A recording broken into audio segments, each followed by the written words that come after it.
tem competição. E por quê? Porque os caras são muito bons, ninguém consegue fazer o que eles fazem. 5 anos atrás, 80% da receita da NVIDIA era gaming, né? Quando eles adaptaram isso pro mercado de data center, né? Acabou que eles viram um boom que mudou o negócio deles da água pro vinho. Em tese, era pra gente estar melhor, pelo menos com relação à moeda, né? Era pra gente estar melhor do que o Chile. Me parece realmente que a gente tem a faca e o queijo na mão. Só falta realmente competência intelectual e talvez vontade, viu? Muito boa tarde a todos. Estamos aqui em mais um bate-papo semanal. Eu, Rafael, meu grande amigo Thiago Pedroso, mais conhecido como George Clooney brasileiro. Nunca vi cabelos grisalhos tão bonitos, viu, né? Pedroso?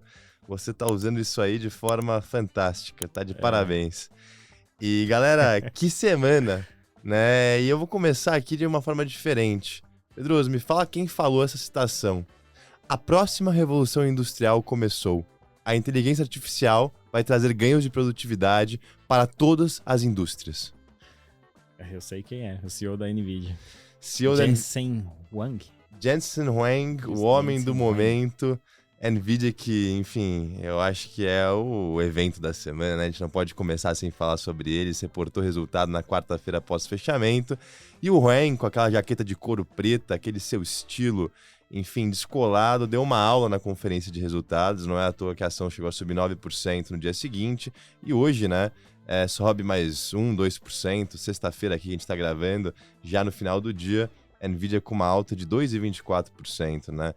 E Pedroso, o que chama atenção, tá, nessa frase dele, é que talvez tenham vencedores, né, que a gente ainda nem tem ideia, né? E ele fala que, beleza, essa demanda começou pelas hyperscalers, né, que são as big techs. Pensa que, 50% do faturamento da NVIDIA são 5 empresas: Tesla, Microsoft, Google, Amazon e Meta, né? Não nessa ordem, mas se juntar as 5...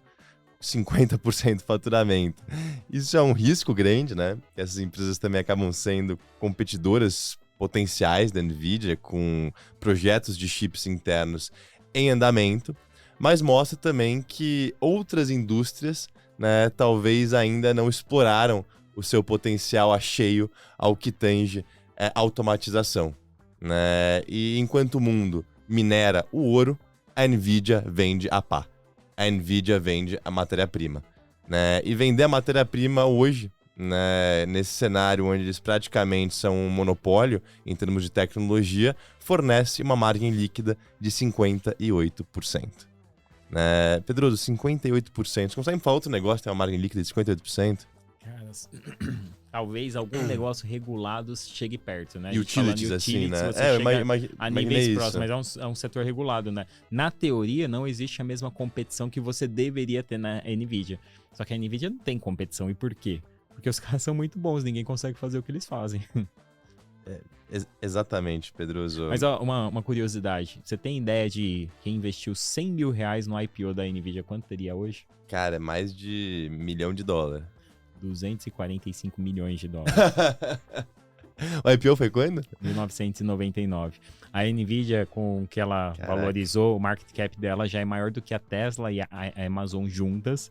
E são 9 vezes maior do que hoje a Netflix. A NVIDIA hoje é a terceira maior empresa em market cap do mercado. E mais chocante, hoje a NVIDIA é maior do que o mercado alemão, coreano e australiano. Não juntos, tá? Individuais. E quase 2,5 vezes maior do que o brasileiro. Exato. Pode até subir esse gráfico aqui, produção, que tá bacana. A NVIDIA tá chegando próximo do mercado da Arábia Saudita, né? A bolsa Tadawul. Logicamente, 70% da bolsa lá é uma empresa que é a Saudi Aramco, né? Que vale mais de quase 2 trilhões de dólares. Então, realmente, né, nos últimos 18 meses, a NVIDIA praticamente, né, segurou o mercado nas costas, né? Sem tirar o mérito e a valorização das outras Big Techs, mas o pessoal mudou o termo das Magnificent Seven para a Chosen One, né? A uma escolhida. Por que eu digo isso? Até se puder subir aqui, produção, esse heat map que a gente chama. Ontem, né, o mercado inteiro estava caindo, Pedroso. Ontem foi um dia de realização. O Dow, que não tem um componente de tecnologia grande, caiu 1,5%. Maior queda, eu diria que em algumas semanas. S&P caiu 0,5% e a Nasdaq caiu 0,3%. né? A Nasdaq caiu tão pouco porque em um dia em que Google caiu 1,5%, Apple caiu 1,5%, Amazon cai 2%, Microsoft caiu 1%, Visa caiu 1%, enfim, Berkshire Hathaway cai 2%, né? As maiores, tá tudo caindo entre 1 e 2%, a Nvidia sobe 9%, né? Então era o único verdinho ali no mar vermelho. E, enfim, essa semana também, falando um pouco do contexto macro, eu acho que a gente já vai chegar lá. Houve uma reprecificação severa de juros, né? A ata do Fed bastante dura, com dirigentes ali expressando um certo receio em termos se as condições financeiras estão em níveis restritivos ou não.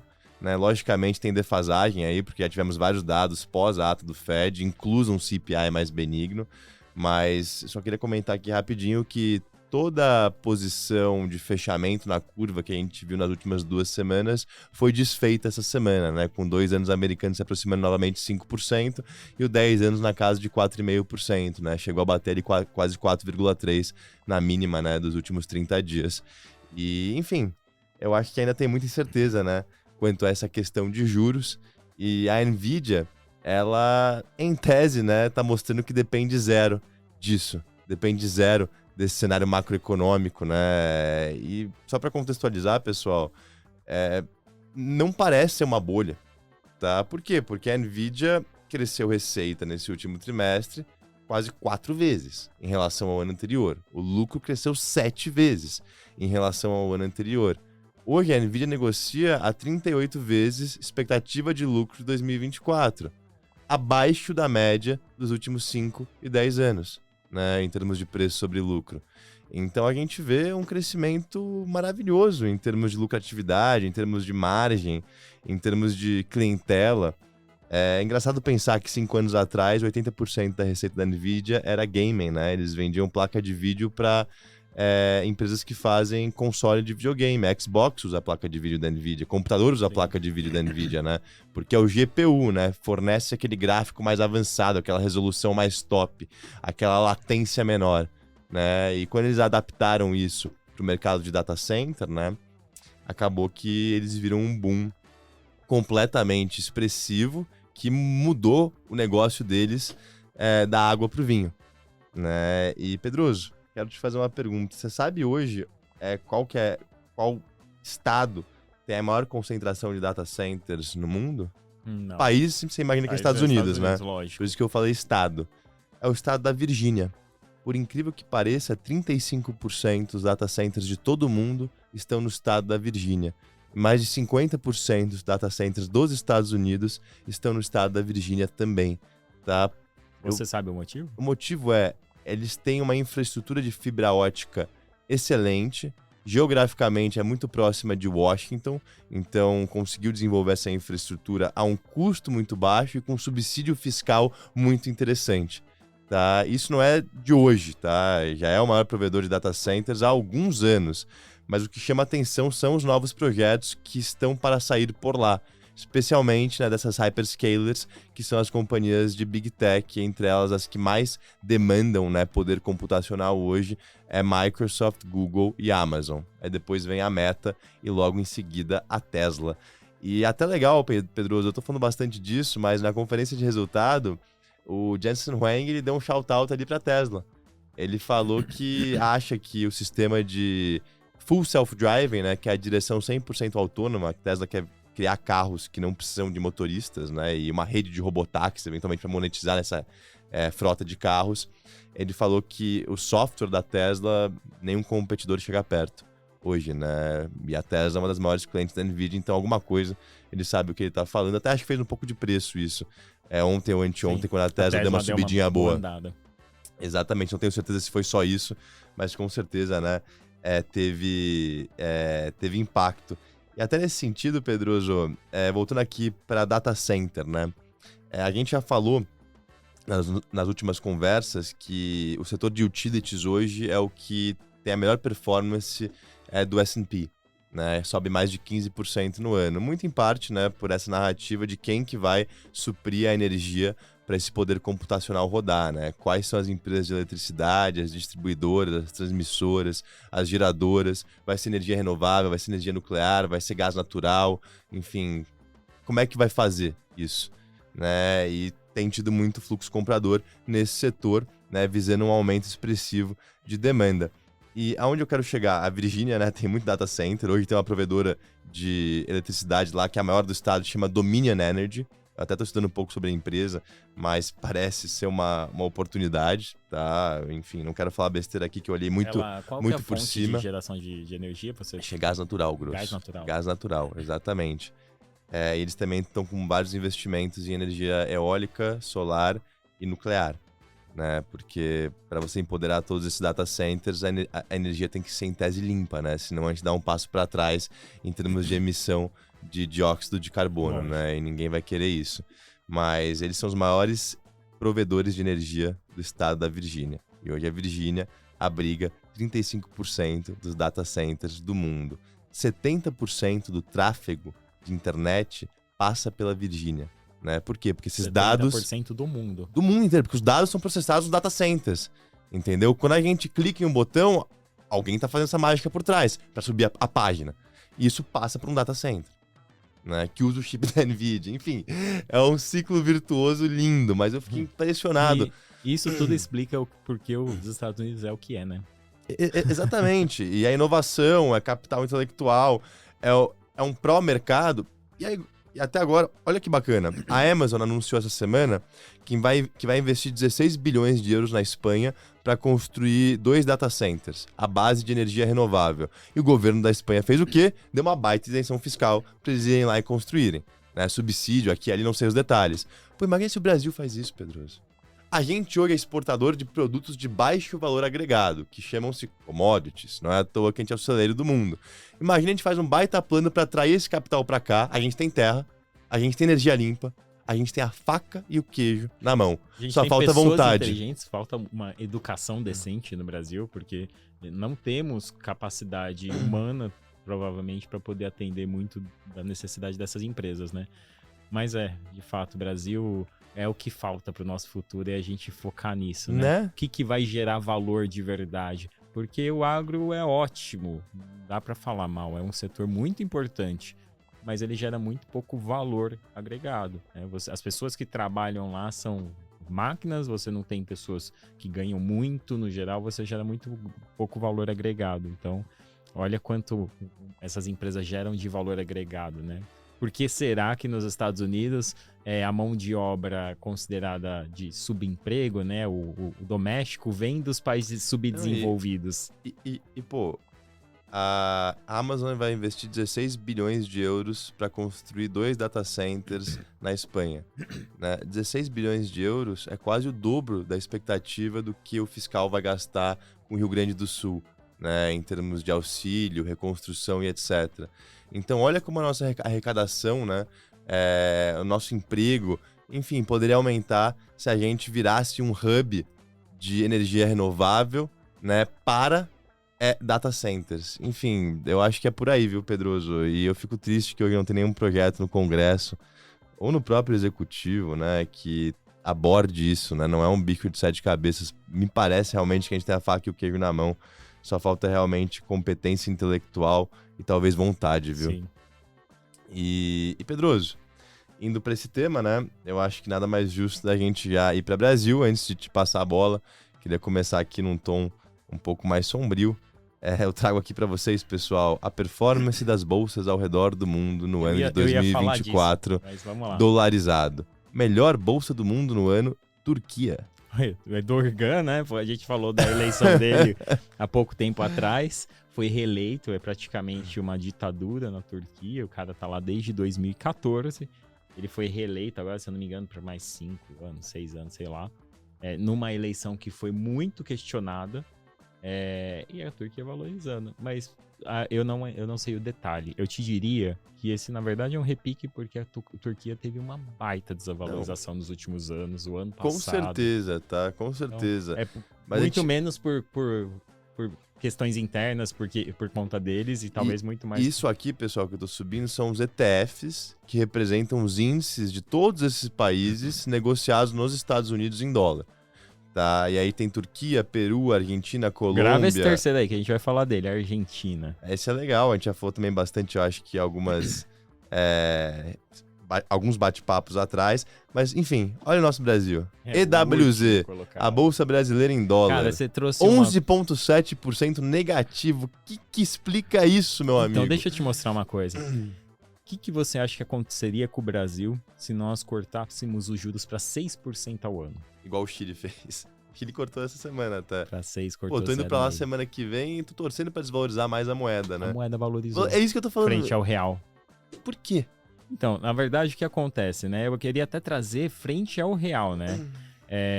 Porque, assim, 6% ao ano, qual que é o juros americano hoje? 5,33, que é a então, média assim, de 5,25 a 5,5, né? Tudo bem que a inflação lá tá mais baixa, né? Do Chile. Exato. Mas mesmo assim, se cortássemos os juros brasileiros para 6%, ia ser um desastre. O dólar ia explodir. Né? Então, qual que é a grande diferença? E olha que ainda o Chile hoje tem um problema, né? Entrou um governo lá um pouco menos ortodoxo também. Mas mesmo assim, o Chile tem uma dívida menor, é um país que andou muito melhor do que o Brasil nos últimos anos. E aí nós vemos o cenário, né? A gente tá brigando aqui por conta de juros, a gente traz umas picuinhas. Tão besta. Eu vejo a gente se importar tanto com temas políticos. A Europa, quando você olha para a Europa, por exemplo, até é meio monótono acompanhar a política lá, ou para os Estados Unidos, né? Não tem muita graça. Mas no Brasil não, né? Parece uma novela, né? A cada hora um fala uma besteira, e é isso e é aquilo. E aí traz essa volatilidade desnecessária, né? O Chile tá com juros de 6%. E olha a valorização da moeda chilena no último mês frente ao real. E a bolsa chilena sobe 2% em dólar. Né, com tamanho corte de juros que aconteceu nos últimos 6 meses, né? Um banco central muito agressivo. Eu não sei te explicar por outros motivos, tá? Tem que ver o fiscal deles também. O fiscal eu não sei muito como é melhor. que é, O Chile ele tem uma correlação muito grande com commodities também. Né? Ele é um grande produtor de algumas commodities específicas, se eu não me engano, cobre, ele é um grande produtor. Então, também tem essa relação. Às vezes você pode ter tido uma alta nessas commodities e ajudado bastante. Mas eu queria só mais demonstrar a relação conosco. Porque, em tese, era pra gente estar melhor, pelo menos com relação à moeda, né? Era pra gente estar melhor do que o Chile. Olha os juros que a gente tem. Exato. Né? Até pra carry trade, o Brasil é um país muito melhor pra você fazer a alocação nesse sentido. Mas é o fiscal que explica isso, Pedro? Eu acho que, em boa parte, é a questão do fiscal. E acho que o que tá explicando, na verdade, não é... A questão é que a gente teve uma melhora de mercados emergentes e as moedas. O Chile tinha desvalorizado bem o ano passado, né? A moeda dele, então agora você teve esse movimento. Pô, o Chile e você contra teve o uma dólar melhora bateu 1.000. Agora tá 900. Exato, né? Mas você teve uma melhora de mercados emergentes como um todo. A China andou muito forte, puxou muita gente por aí. E o Brasil não. Eu acho que o que mais explica isso é que há pouco tempo atrás eu falava, cara, o ruído interno, por enquanto, não tá fazendo preço. É importante nos Estados Unidos. Mas agora não. O ruído interno começou a fazer preço, até pro estrangeiro. Porque é muito ruído.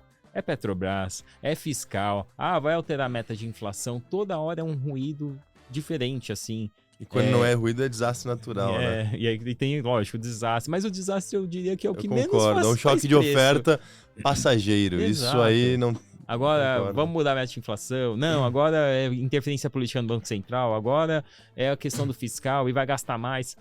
E o Brasil não consegue seguir uma linha de raciocínio pensando no longo prazo, sabe? Então, eu gostaria de mostrar isso porque... Na minha percepção, essa diferença não tá nem no fiscal, tá nos ruídos que o Brasil tá gerando, desnecessário, que atrapalha, não tem jeito, atrapalha tudo, tá? Não adianta falar que só atrapalha o mercado financeiro, porque não é. Quando a gente vê uma desvalorização do real, isso traz inflação, então a gente tem outros problemas com relação a isso. Mas vamos voltar lá, você tava falando, você mostrou o Brasil, eu falei grava a Argentina, porque a gente vai falar ainda de Argentina também. Pedroso, era... literalmente isso, tá? Eu acho que você já pode mandar bala na sua pauta. Eu queria passar essa mensagem mais dos data centers, da NVIDIA. No macro, Estados Unidos, essa semana não teve grandes novidades. Muitos dirigentes do Fed falando. Uma ata um pouco defasada, mas bastante dura, que chegou a fazer um pouco de preço. E ontem, né, um PMI composto bem acima do esperado em termos de atividade, com índice ali de preços pagos pelos gerentes de compra também acima do esperado, que fez preço, né? Bolsa caiu bastante, curva de juros abriu bem com esse dado. E o último otimista de Wall Street, que era Goldman Sachs, que esperava um corte de juros em julho, capitulou, né? E agora espera um corte de juros em setembro. Tá? Agora quase todo mundo está esperando um corte de juros em setembro. Se você não está achando que é setembro, você acha que é dezembro. né? É isso, tá, galera? Em termos de expectativas das casas. E uma coisa legal, Pedroso, tem tinham dois pessimistas em termos dos estrategistas-chefes dessas casas, né? Das Big Six lá fora, Morgan Stanley, Goldman, JP, Citi, por aí vai. Que eram estrategistas da Morgan e do JP. O Marko Kolanovic, que é do JP, e o Mike Wilson, que é da Morgan. O Mike Wilson, ele tava com um preço-alvo pro final desse ano do S&P de 4.500. E o cara deu um cavalinho de pau e no começo da semana soltou um relatório mudando esse preço-alvo de 4.500 para 5.400. Né? Então o cara capitulou, né? E agora só tem mais um grande urso em Wall Street, que é o Marko Kolanovic, que ainda defende que nos próximos 12 meses o S&P vai cair mais de 20%. Talvez a hora que ele mudar de ideia cai, né? É isso, é exatamente isso. Então fiquem de olho no Marco, que na hora que ele mudar de ideia, talvez seja o sinal amarelo vender. A gente vai tá ligando. Mas vamos lá, Brasil, né? Eu vou trazer aqui o Boletim Focus de novo, né? Que foi, acho que o primeiro dado ali da semana, porque expectativa de inflação continuou para cima, foi para 3,8%. E câmbio agora o mercado colocando para cima, né? O PIB também teve uma queda e a Selic, que o mercado já tá dando como certo que a Selic vai ficar entre 10 a 10,5. Boa parte já tá começando a falar que inclusive pode ser que não tenha mais cortes esse ano, né? Eu acho que é meio improvável, só se os Estados Unidos não cortar o juros. Quando cortar o juros dos Estados Unidos, tudo indica que teremos aqui um espaço para a Selic cair mais um pouco. E aí, assim, tivemos alguns eventos que veio fazendo preço para a inflação principalmente. Esses eventos foram a decisão do Banco Central, deu aquela estressada, aí foi a questão do Rio Grande do Sul, ninguém sabe ainda qual é o impacto exato. E essa semana tivemos mais um ruído, um evento, né? O Haddad, durante uma conferência ali no Congresso, ele falou que a meta de inflação de 3% é exigentíssima e inimaginável.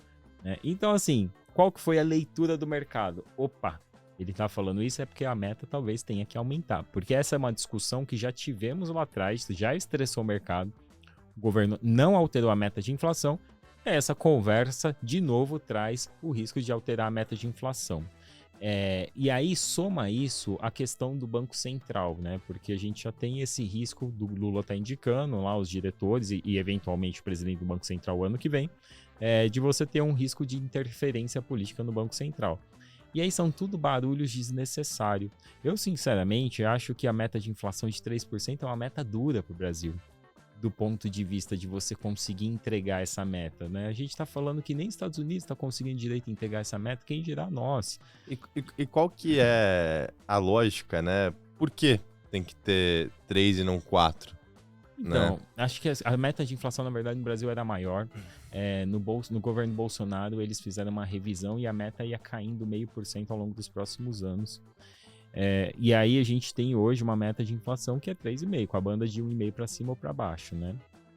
Eu acho que é dura para o Brasil. O problema é que a gente já tem um ambiente tão poluído, com problema fiscal, com âncora fiscal caindo, com possível queda do âncora monetária, que essa discussão atrapalha mais do que ajuda. E aí você estica as expectativas futuras de inflação, a expectativa de futura de inflação sobe, aí o Banco Central tem que agir. Opa, eu tenho que controlar a expectativa, eu tenho que ser duro na fala. E aí acontece todo esse cenário.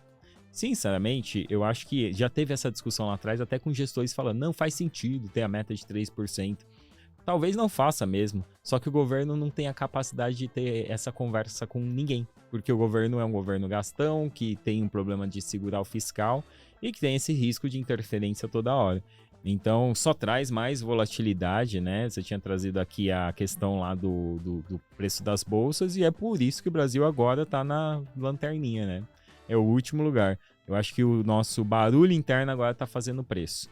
E isso é um ciclo vicioso, né? Porque o que acontece? Bolsa brasileira não cai, a gente vê o pessoal mais desanimado com o mercado, juros vai para cima, inflação vai para cima, tem resgate de fundo, o fundo tem que tirar da bolsa, a bolsa cai, e você tem um ciclo que não consegue sair desse buraco.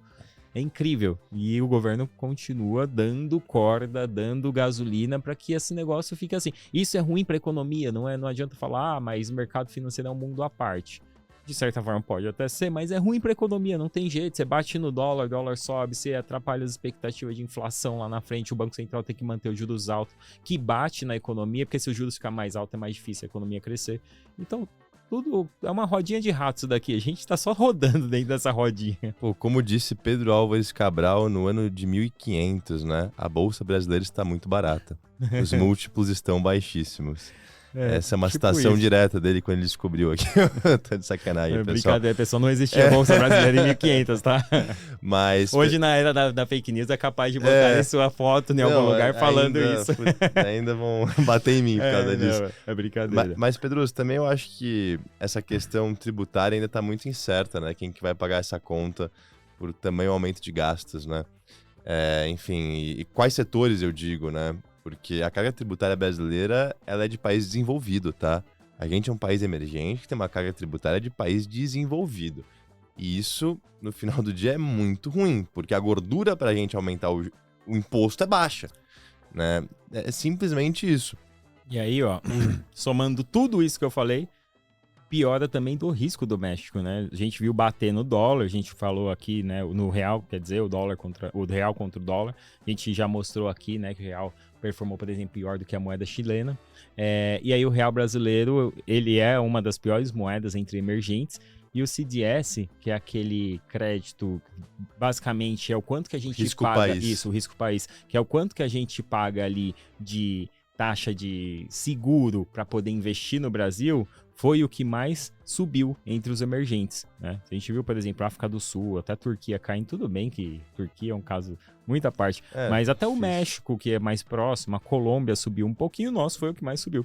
Então a gente tá vendo os problemas internos agora começando a fazer preço de verdade. E aí o que mais me assusta, né? Saiu essa semana uma outra pesquisa mostrando que o Lula perdeu a aprovação da maioria, a rejeição já tá chegando a 50%. E o que um governante faz quando a rejeição aumenta? Gasta mais? Gasta mais para poder comprar, né? Então, assim, ainda mais no Brasil, a gente já vê isso historicamente, e não é só com o governo de esquerda, a gente viu o Bolsonaro fazer algo parecido. Mas, assim, o que mais assusta é isso, o Lula vai perdendo apoio, vai criando um risco, a gente tem uma eleição agora, que o PT, de certa forma, gostaria e vão fazer o possível para poder ganhar maior participação, né, nas eleições municipais e vereadores, ter mais poder, e para isso o cara vai gastar mais dinheiro, é o que nós estamos vendo, né, e solta programa daqui, programa dali, então veremos o que vai acontecer, mas de fato acho que agora o mercado está encarando o problema interno. É lógico que quando os juros lá nos Estados Unidos começar a ceder, talvez melhore o cenário aqui para o Brasil, mas a gente volta a uma coisa que eu já comentei aqui, né? Os nossos ruídos, ele amplifica os problemas nossos, né? Então, acho que quando acontece alguma coisa lá fora, cai um pouquinho o mercado, acaba caindo até mais aqui. Eu até fico com um certo receio, porque esse ano, né, ano passado, foi maravilhoso para a Bolsa Americana. Uma correção mais severa pode ser uma questão de tempo, né? Exato. E se a gente melhorar internamente e lá fora piorar, a gente não vai compartilhar nada, né? Em termos de... Enfim. Triste, né? Lá fora sobe, a gente não sobe. Lá fora cai. É triste, mas me parece que também, Pedro, essa capitulação com esse fundo do poço tá mais próximo, né? É difícil assim, cantar a bola. Mas olha quanta empresa maravilhosa negociando a múltiplo de banana. É isso que eu ia falar. O Brasil tá barato. Eu sei que tem sempre essa piadinha. O Brasil tá sempre barato, mas o Brasil tá barato. Mas tem empresa boa, o Brasil cara. vai sobreviver, não vai virar Venezuela, esquece. A gente só talvez permanece numa... Como que eu posso explicar isso? Um limbo? A gente permanece no limbo. A gente continua sendo medíocre. Eu acho que é a melhor palavra para se usar. O Brasil, ele tem essa síndrome de ser medíocre no longo prazo. Ele não consegue pensar no longo prazo. A gente sempre tem discussões inúteis. Sempre tá brigando por coisas que só traz ruído desnecessário. Ninguém tá olhando qual que é o objetivo de longo prazo. Onde a gente tem que focar, talvez, educação. Ninguém olha para isso. Então, a gente não sai dessa mediocridade. Mas sim, tá barato. Não tem jeito. Você tem empresas excelentes que estão muito baratas. Então, acho que essa não é nem a discussão aqui. A discussão é quando vai subir. Mas passando o Brasil agora daqui para frente. China, crise imobiliária lá, né? O governo adotou medidas. Você acompanhou isso essa semana? O governo chinês ele anunciou que vai comprar os imóveis vazios para conter a crise imobiliária. Então, o que ele vai fazer? Ele vai comprar os imóveis vazios, ele vai ceder esses imóveis lá para os poderes locais, poder entregar para as famílias de renda menor. E aí estão falando ali, né, que além de crédito que eles vão subsidiar, juros mais baixos, então estão falando de um amplo pacote ali do setor imobiliário que vem ajudando minério de ferro e vem ajudando empresas de commodities. Então volta lá na história que a gente comentou lá do Chile, né? O preço de commodity está subindo, então talvez seja um dos grandes motivos. Cara, eu tinha pego uma coisa aqui, antes de falar da Argentina, lá na China também, essa semana, eles fizeram um treinamento militar em volta de Taiwan e voltou a tensão. Não fez preço isso não, Não Pedro, fez preço, eu acho que não vai fazer, porque não é o primeiro e não é o último. Toda hora eles fazem. Eu te falo agora porque não fez preço. A Taiwan Semicondutores está subindo, meu amigo, 1,85%. A gente está falando aqui às 4h55 da tarde de sexta-feira. Essa notícia do treinamento militar foi de ontem à noite e hoje de manhã. Então, esse é o termômetro, Taiwan Semicondutores. Mas assim, de novo, a China vai lá, acabou de ser eleito um presidente lá que ele é separatista, né? Então foi por isso que a China fez tudo isso. É mais um teatro pra mostrar a galera, vocês fiquem de boa aí, do que qualquer outra coisa, né? É um display of force, né? Enfim, uma amostra de força. Tinha sumido aqui que eu ia subir, eu tô pegando o que eu ia falar da Argentina, nossos irmãos, né? O Javier Milei essa semana saiu na revista Time, não sei se você chegou a ver. Bacana. Ele saiu na capa da revista e a revista é intitulada Como Javier Milei está chocando o mundo. A reportagem conta com o autodenominado anarcocapitalista que chegou à presidência da Argentina. Então, assim, o Javier Milei, eu acho que ele tá numa situação de que ele tá tentando fazer algo muito diferente. Talvez na Argentina seja necessário, dado todos os problemas que eles tiveram nos últimos anos. E ele partiu de um ponto tão ruim que tá entregando uma melhora na economia. Isso sem dúvida, né? A inflação tá caindo, os juros tá caindo na Argentina. O difícil vai ser o daqui pra frente. Só que me incomoda uma coisa nele, que era uma coisa que me incomodava no Bolsonaro. Porque eu torço muito, independente de qual... eu não gosto de ter o pensamento de esquerda e direita. Eu torço muito, independente de qual linha, né? Quando você olha a Europa, você tem normalmente aquele balanceamento. Assume um partido de esquerda, agora um de direita, mas eles se conversam, tem um planejamento de longo prazo. Então eu torço muito, independente de quem seja direita ou esquerda, que consiga tirar o país do buraco, que as coisas vão bem, né? E eu torço muito que o Javier consiga fazer isso, que por mais que as medidas dele sejam talvez extremas, não importa. Se conseguir vai ser ótimo e talvez ele mostre para o mundo que tem algum caminho específico ali que você pode utilizar. Mas me incomoda uma coisa nele, ele é bocudo igual o nosso querido Bolsonaro. Essa semana ele chamou a esposa do presidente da Espanha de ladrona, de corrupta. E aí a Espanha tirou o embaixador da Espanha da Argentina. E tá rolando uma baita briga. Então, me incomoda muito, às vezes, quando o cara vai ganhando muito as notícias, né? Então, acaba fazendo um barulho desnecessário que pode atrapalhar o que ele tem de projeto lá. Mas é legal como a gente está vendo o mundo inteiro olhando para a Argentina com uma forma diferente, pelo menos nesse ponto de vista, porque ele fez muita coisa que é extrema, mandou muito funcionário público embora, ele fez muita coisa para cortar gasto, que vem dando resultado. Eu quero estar aqui para ver o que vai acontecer com a Argentina. Eu gostaria de ver onde vai dar isso, porque de fato, olhando o mundo hoje, não tem nenhum presidente nesse extremo que é ele fazendo o que ele está tentando fazer na Argentina. Que realmente segue à risca a escola austríaca de economia, né? Exato. Se Hayek tivesse vivo hoje, talvez seria um grande amigo de Milei, né? Só que ele tem uma briga gigante. Já tem muita coisa parado lá no Senado da Argentina. Então, assim, ele já tem uma briga gigante para conseguir partir daqui para frente. Esses primeiros 6 meses, chegou foi fácil. Esses primeiros 6 meses de governo, ele fez tudo que um poder executivo pode fazer. Exemplo, cortar ministério. Tá? E com isso, deixar o governo com superávit fiscal porque gasta menos. Né? Entre outras coisas. Reduzir subsídio também, né? Pense a conta. Tem vários relatos que a conta de energia de casas grandes em Buenos Aires era tipo $5 por mês ou R$5, agora não sei. Porque o governo subsidiava essa energia, né? Isso batia o quê? Na depreciação da moeda. Mas, enfim, eu não tenho tanta propriedade para falar assim também, Pedroso, que eu não sou nenhum craque de Argentina. O que eu vi recentemente que eu achei interessante é que se a Argentina chegar no mesmo risco de crédito que a Nigéria, no mesmo CDS que a Nigéria, um título de 10 anos, por exemplo, né, com duration de 10 anos, poderia valorizar 50%. Né, porque, enfim, implicaria um fechamento ali de juros na magnitude de 5%, mais ou menos 4, 5%, para chegar no mesmo grau que a Nigéria em termos de qualidade de crédito. Essa semana ele soltou a proposta de dolarizar a economia argentina, que era uma promessa de campanha, né? Mas o Plano Real brasileiro não foi, de certa forma, uma dolarização? O que era o URV, a Unidade Real de Valor? A Unidade Real de Valor só foi a transição entre a moeda anterior e o real. Aí quando entrou o real, a gente manteve a paridade do real com o dólar. Então R$1 valia $1. Foi por muito tempo assim, até que o governo foi soltando aos poucos. É isso. Exato. Então, a Argentina poderia fazer isso, Talvez, não? Por que não replicar um Plano Real lá? Exato. Talvez seja um caminho. Não sei o que ele vai fazer. Torço para que consiga fazer e que a Argentina dê certo, né?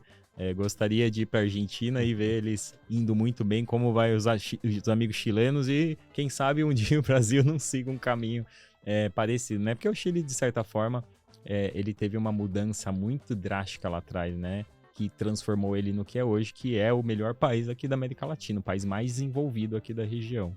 Então, torço para que os outros países aqui da América Latina sigam o mesmo caminho. Mas é isso, cara. Tem mais alguma coisa para complementar? É isso, galera. Um bom final de semana. Sábado, né? Amanhã ou hoje, né? Provavelmente você vai estar assistindo a gente no sábado aqui. O domingo vai fazer um belo frio. Então aproveitem para comer um belo fondue. Tomar um vinho, talvez, se vocês gostem, né? Um tinto, enfim. Que esses são os prazeres da vida, né? Estar com as pessoas que a gente gosta, dar risada e aproveitar. É isso aí. Um grande abraço. É isso aí, pessoal. O Ursman emotivo hoje. Bom final de semana para chorar todos. aqui ao vivo. Tchau, tchau.